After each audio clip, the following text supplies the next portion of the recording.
iniwan, ay pakiramdam mo parang gumuho na ang iyong mundo. Pero ang tanong, hanggang kailan mo siya iiyakan? Heto na, ang Laika Barista Moments natin na pinamagatang Move On Na.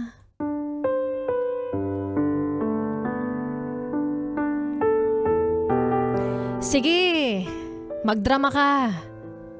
I-post mo sa social media na apektado ka sa pang-iiwan niya. Ipakita mo sa kanya na mahirap siyang kalimutan. At wala ka ng ibang mamahalin kundi siya lang. Gawin mong tanga yung sarili mo. Ipagsigawan mo sa buong mundo na hindi mo kayang mabuhay nang wala siya sa tabi mo. Ilang taon mula ngayon, nakikita mo ba yung sarili mo na maghahabol pa sa kanya tulad ng ginagawa mo ngayon? Alam mo, wala naman nagbabawal sa'yo na magdrama, na umiyak ka, humagulgol ka. Wala namang nagbabawal sa'yo na maging senti ka.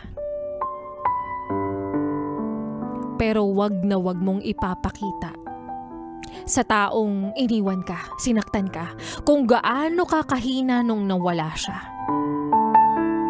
Irespeto mo naman yung sarili mo. Dahil marami pa dyan. Marami pa dyang ibang lalaki. At maaring hindi siya yung huling taong pwedeng manakit sa'yo, pero maaaring simula lang rin ito.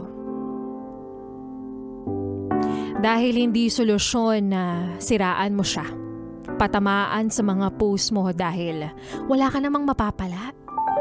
Dahil darating yung panahon at maiintindihan mo kung bakit hindi kayo ang itinadhana para sa isa't isa. Kung bakit hindi pinag-adya na tadhana na magkatuluyan kayong dalawa. Balang araw, magpapasalamat ka pa kasi nakilala mo siya.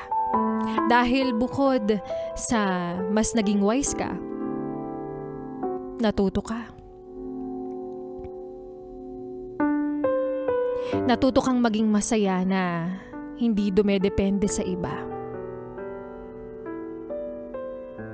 Dahil aminado ka naman, nasa kanya lang umikot yung mundo mo kaya nawala siya o nung nawala siya, para kang nalumpo. Pero akala mo lang pala yun dahil iniisip mo lang sa ngayon na hindi mo kaya. Dahil hindi mo pa sinusubukan na kalimutan siya. Balang araw, babalikan mo yung pagkakataong ito na iniyakan mo siya ng todo-todo. Pumunta ka pa ng Sagada at isinigaw ng todo na walang hiya siya. Namugto pa yung mata. At hindi kumakain ng hapunan dahil wala ka raw gana.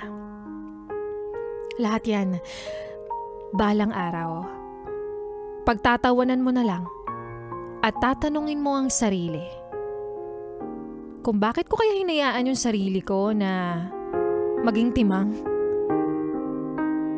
Pero ang mga alaala ay hindi mo dapat pagsisihan dahil iniwan ka man.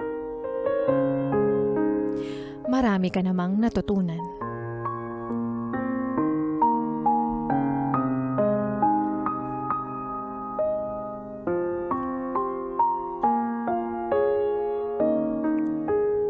At mga besyan ngang muli ang kwento ng ating Laika Barista Moments na pinamagatang